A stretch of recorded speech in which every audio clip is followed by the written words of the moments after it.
안녕하세요.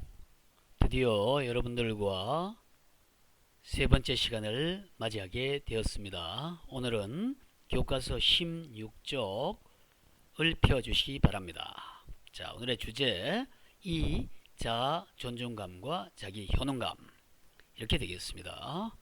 자, 다 같이 교과서 16쪽 준비하셨죠? 자, 그러면 쌤이 지금부터 강의를 하도록 하겠습니다.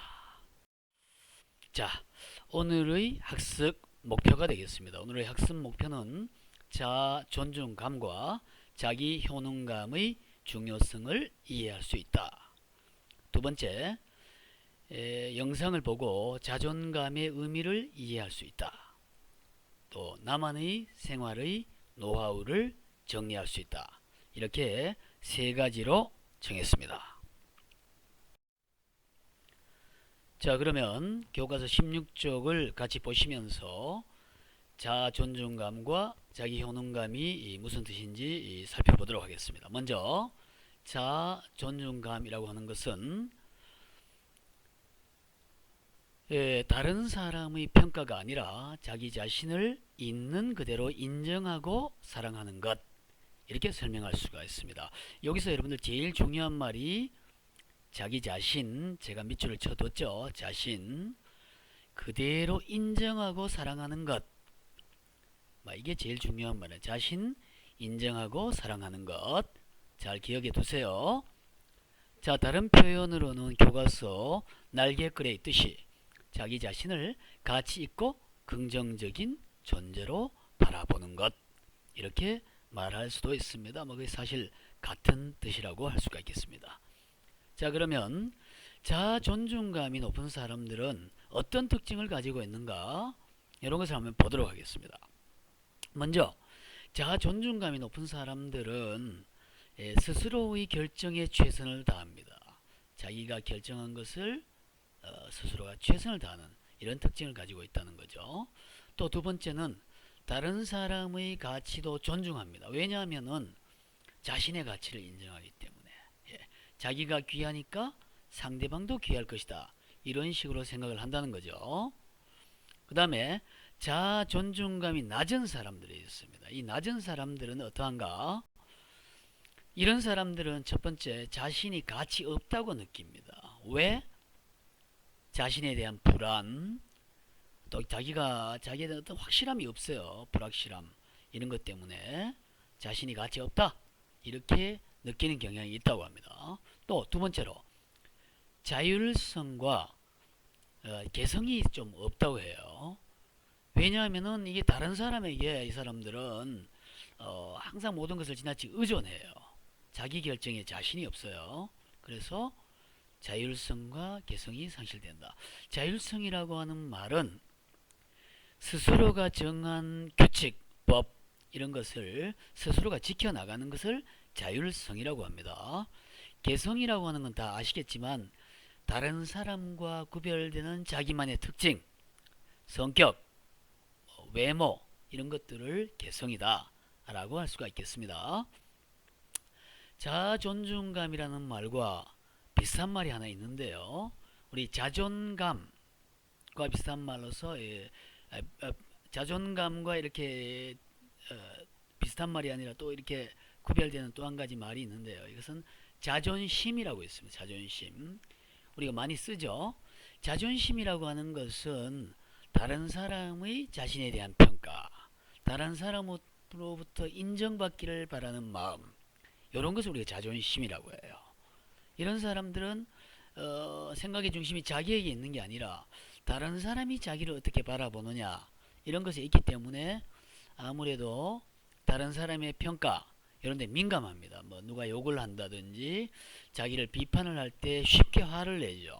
그래서 되게 화가 나 있는 경우 많아요. 이런 사람들이. 그래서 상당히 자존심이 센 사람하고 대화할 때는 좀 조심해야 되는 그런 경우도 있고, 평소에 이렇게 행복감을 느끼는 경우가 좀 적다고 합니다. 여러분들 가급적 자존심이 아니라 자존감, 존중감이 높은 사람이 되는 게 바람직하다고 합니다.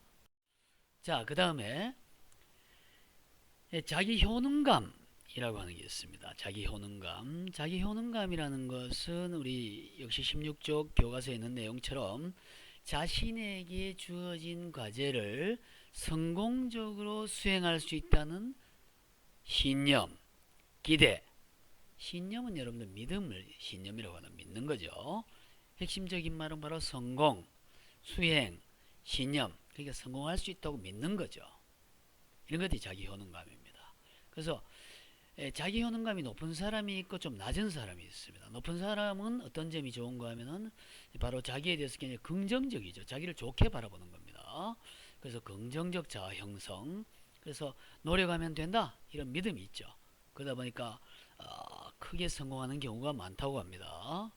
그 다음에 낮은 자기 효능감을 가진 사람도 있어요. 이런 경우는 좀 부정적인 면이 있는데요.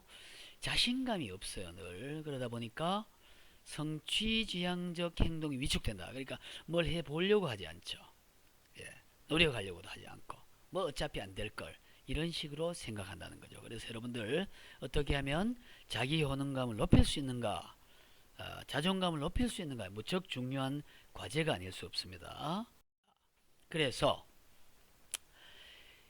교과서에도 나와 있습니다만은 제가 조금 몇 가지 더 첨가했습니다만 자존감을 높이는 방법, 또 자기 효능감을 높이는 방법이 있습니다. 먼저 이 너무 목표를 잡을 때, 우리 삶의 목표를 잡을 때 너무 높은 거 이런 거 잡으면 자존감이나 자기 효능감이 높아지지 않습니다. 여러분들 시험 쳐서 예컨대 어떤 사람이 50점을 평소에 맞는다 수학을. 근데 갑자기 100점 맞겠다, 90점 맞겠다. 어렵죠. 예, 우연히 뭐 맞을지는 모르겠지만 어렵습니다. 이런 경우는 목표를 정하고 되지 않으면 짜증이 나고 무기력감이 납니다. 그래서 이렇게 하지 말고 좀 더 목표를 현실적으로 좀 더 쉬운 목표, 바로 이룰 수 있는 목표를 잡고 자주 이걸 느끼는 게 중요해요. 목표를 이루었을 때의 그 느낌, 그게 커지면 결국 자기 존중감, 자기 효능감이 높아지고 인생에서 성공할 수 있다고 합니다. 예를 들어 볼게요. 근데 몸무게를 1kg 빼겠다 해서 뭐 하루에 1시간을 걷든지 하면 아마 한 달 정도 하면 1kg을 뺄 수도 있겠습니다. 또는 내가 평소에 발굽혀펴기를 하는데 하루에 뭐 2번 또는 일주일에 2번 정도 횟수를 늘리겠다. 뭐 이런 식으로 목표를 잡는다든지, 또는 뭐 스마트폰을 평소에 해서 뭐 굉장히 피곤하고 잠을 못 자고 이런 경우가 있다 칩시다.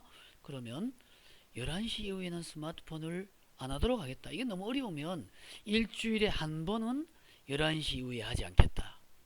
또는 일주일에 또 이틀을 그렇게 했다. 이렇게 점점 늘리다 보면은 성공감을 맛보고 이렇게 하다가 보면은 어느 날 자기도 모르게 자아 존중감, 자기 효능감이 높아진다는 것이죠. 나도 할 수 있구나. 나도 성공할 수 있다. 이런 게 커지면서 결국은 천리길 또 한 걸음부터 이런 말이 있죠. 그래서 어느 날 위대한 인간, 성공한 사람으로 나아갈 수 있다는 것입니다. 여러분들 꼭 한번 실천해 보시기 바랍니다. 자, 그래서 선생님이 이제 강의는 이 정도로 끝내고요. 다음에 이어서 여러분들에게 재미있는 영상 또 몇 가지 과제를 제시할 작정입니다. 여러분들 충실하게 수행해 주실 것을 믿습니다. 자, 다음 시간에 뵙도록 하겠습니다. 안녕.